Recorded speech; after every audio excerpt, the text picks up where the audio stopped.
კოლექტიურ ნაციონალურ მოძრაობაში პოზიციების ცვლილება დაიწყო, ნაწილი თვითმმართველობის არჩევნებში მონაწილეობაზე ალაპარაკდა, ნაწილს კითხვებზე პასუხისგაცემა არ სურს. პაატა ზაქარიაშვილი კი ოპოზიციას არჩევნებში მონაწილეობისკენ მოუწოდებს. მმართველმა გუნდმა არაერთხელ თქვა, რომ მათი ოპონენტები დაკვეთების მიხედვით იმოქმედებენ.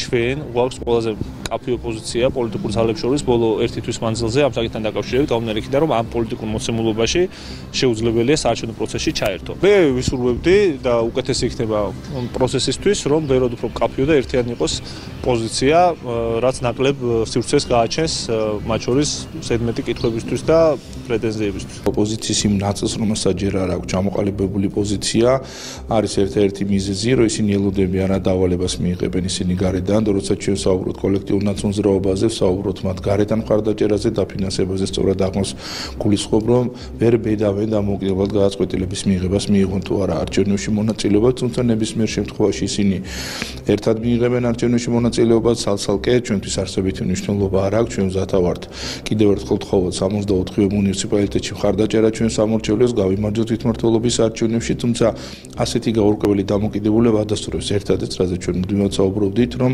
ოპოზიციას არანაირი მხარდაჭერა ქვეყნის შიგნით არ გააჩნიათ, ამიტომ ისინი არიან გარე ძალებზე დამოკიდებული.